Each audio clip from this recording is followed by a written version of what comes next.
दोस्तों, Burkina Faso के 37 साल के युवा नौजवान और जोशीले राष्ट्रपति इब्राहिम ट्रेओरे ने एक ऐसा कदम उठाया है जिसने हमारी इस दुनिया को हैरान और परेशान करके रख दिया है। उन्होंने फ्रांस के राष्ट्रपति इमैनुअल मैक्रोन के समर्थन वाले सोने और तेल के सौदे को साफ तौर पर मना कर दिया है। ये सिर्फ एक इनकार नहीं था, बल्कि ये थी एक नई अफ्रीकी सोच की शुरुआत। इस फैसले के बाद बुर्किना फासो की सड़कों पर जश्न मनाया गया। लोग झंडा लहराते हुए बोले, हमारे देश की दौलत सिर्फ और सिर्फ हमारे लिए है। दोस्तों, अफ्रीका सदियों से सोना, तेल, कोबाल्ट और खनिज जैसे बेशकीमती संसाधनों से भरपूर है, लेकिन इन संसाधनों पर अक्सर यूरोपियन देशों का कब्जा रहता आया है।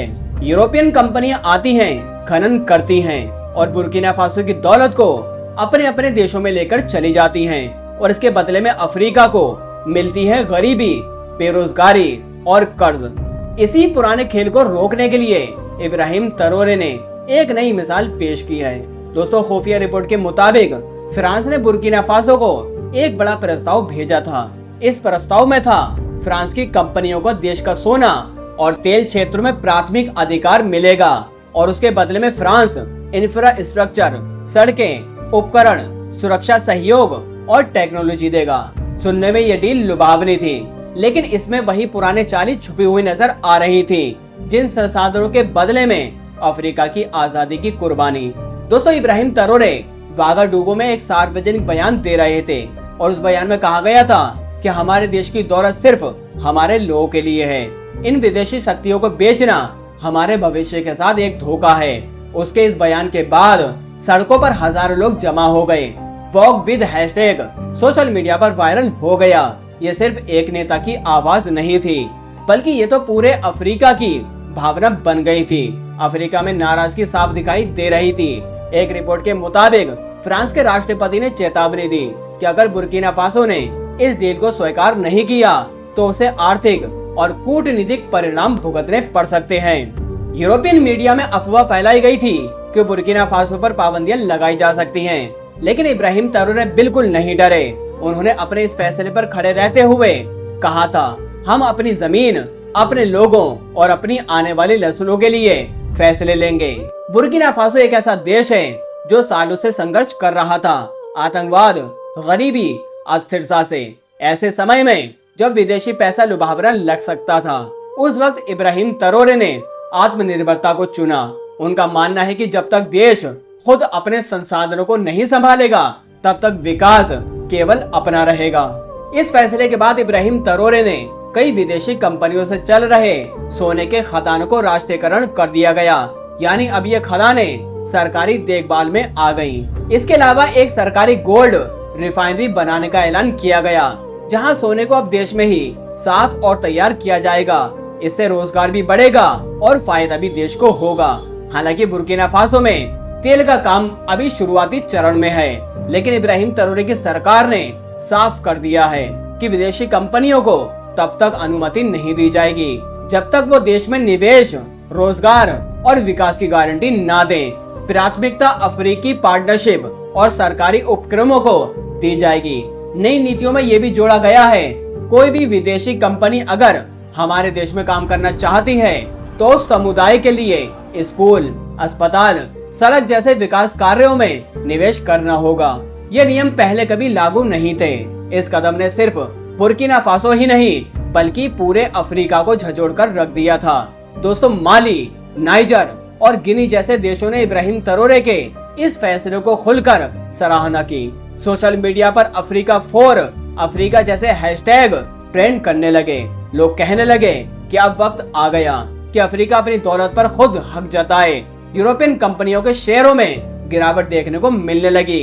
विश्लेषकों ने चेतावनी दी कि अगर अफ्रीका देश इस रास्ते पर चल पड़े तो यूरोपियन कंपनी को अरबों डॉलर का नुकसान हो सकता है। चीन और रूस ने चुपचाप इस फैसले को सकारात्मक बताया। बुर्किना फासो की युवा पीढ़ी इब्राहिम ट्रेओरे को एक प्रेरणा मानती है। उन्हें लगता है कि अब कोई ऐसा नेता आया है जो सचमुच देश के लिए सोचता है। सरकारी अभियानों में ये बताया गया कि देश की संपत्ति पर पहला हक उसके अपने लोगों का है। स्कूलों में इस सोच को पढ़ाया जाने लगा। इस इनकार के बाद अब बुर्किना फासो को अंतर्राष्ट्रीय दबाव का सामना करना पड़ सकता है।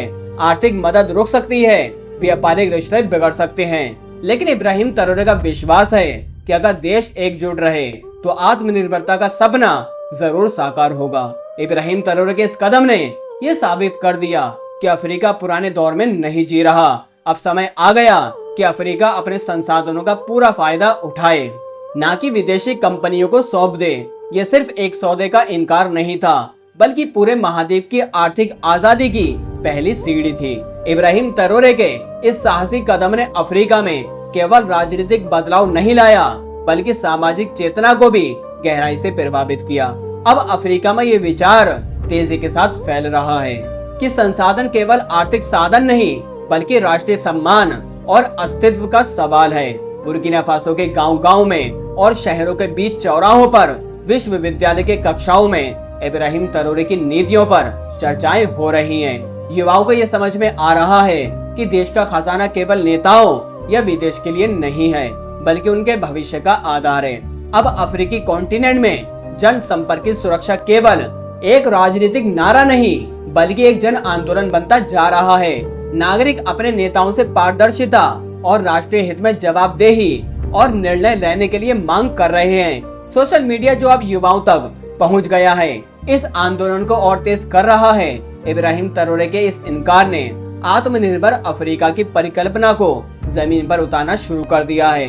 कई देशों ने संसाधनों की प्रोसेसिंग फैक्ट्री की योजना बनाई है, ताकि कच्चा माल विदेश भेजने के बजाय वहीं पर उत्पादन हो। इससे न सिर्फ स्थानीय रोजगार बढ़ेगा, बल्कि आर्थिक आत्मनिर्भरता का सपना भी साकार हो जाएगा। इस नए युग की सबसे अहम बात यह है कि अब उपनिवेशवादी सोच का अंत हो चुका है। पहले यूरोपियन देश नियम बनाते थे और अफ्रीकी देश उस नियम पर अमल करते थे, लेकिन अब अफ्रीका अपने लिए खुद नियम बना रहा है। इब्राहिम ट्रोरे की बातों में केवल विरोध हक समाधान भी है। उन्होंने कहा, अगर हम एकजुट हुए तो हमें किसी विदेशी मदद की जरूरत नहीं है। हमारे पास सब कुछ है, जमीन, लोग, ताकत और सोच। हमें सिर्फ एक दिशा में बढ़ना है। गिनी, माली, नाइजर और यहाँ तक कि सिएरा लियोन जैसे देश भी अपने खनिज समझौतों की समीक्षा कर रहे हैं, और वो लंबी अवधि की विदेशी डील से बच रहे हैं और अपनी ही कंपनियों को प्राथमिकता दे रहे हैं। अफ्रीकी संघ में ये भी चर्चाएं चल रही हैं कि एक साझा नीति बनाई जाए, जिसमें पूरे महाद्वीप के संसाधनों का बेहतर और न्याय संगत उपयोग हो। इब्राहिम ट्रोरे की प्रेरणा से अब ये संभव दिखने लगा है। हालांकि इस बदलाव की राह आसान नहीं है। यूरोपियन ताकतें चुप नहीं बैठेंगी। वो आर्थिक दबाव, मीडिया प्रोपेगेंडा और कूटनीतिक हथकंडों से अफ्रीकी नेताओं को कमजोर करने की कोशिशें करेंगी। लेकिन अगर जनता जागरूक और संगठित रहे तो कोई भी ताकत उन्हें उनके संसाधनों से वंचित नहीं कर सकती। इब्राहिम ट्रोरे की ये पहल एक बीज की तरह है जो पूरे महाद्वीप में फैल रही है। ये बीज है स्वाभिमान, आत्मनिर्भरता और एकजुटता का। अगर ये बीज पनप गया तो आने वाली पीढ़ियां एक ऐसे अफ्रीका को देखेंगी जो न सिर्फ शक्तिशाली होगा, बल्कि गरिमा से भरा पड़ा होगा। ये कहानी सिर्फ बुर्किना फासो की नहीं, बल्कि पूरे अफ्रीका जगत की है, जो अब कह रहा है, हमारे संसाधन, हमारे नियम और हमारा भविष्य। तो दोस्तों, ये थी बुर्किना फासो के सोने की राजनीति की एक ऐसी कहानी जो सिर्फ खदानों की नहीं, बल्कि एक पूरे देश के भविष्य की लड़ाई है। एक ऐसा संघर्ष जहां सवाल सिर्फ सोने का नहीं, बल्कि सम्मान, हक और आत्मनिर्भरता का है। इब्राहिम ट्रोरे ने जो कदम उठाए हैं वो अफ्रीका ही नहीं, बल्कि पूरी दुनिया के लिए एक संकेत है कि अब छोटे से देश भी अपनी आवाज बुलंद कर रहे हैं। अब संसाधन सिर्फ अमीर देशों की तिजोरी नहीं भरेंगे, बल्कि गरीबों की थाली में रोटी भी लाएंगे। लेकिन सवाल अभी भी जिंदा है, क्या यह बदलाव टिकाऊ है? क्या यह सिर्फ एक सैन्य नेता की जोश भरी कोशिश है, या सिर्फ एक लंबी क्रांति की शुरुआत? क्या इब्राहिम ट्रोरे का संघर्ष वाकई जनता की उम्मीदों को पूरा कर सकेगा, या फिर ये भी बन जाएगा सत्ता का एक और चेहरा जो कुछ सालों में धुंधला पड़ जाएगा?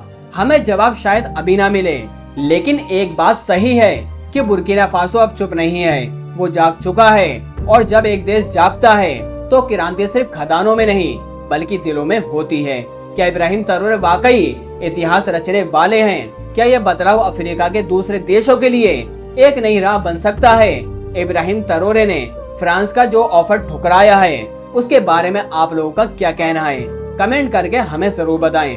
अगर आपको ये वीडियो अच्छी लगी हो तो इसे लाइक करके चैनल को सब्सक्राइब जरूर कर लें, बेल आइकन प्रेस कर लें ताकि हमारी आने वाली वीडियो की नोटिफिकेशन आप तक जरूर पहुंच सके।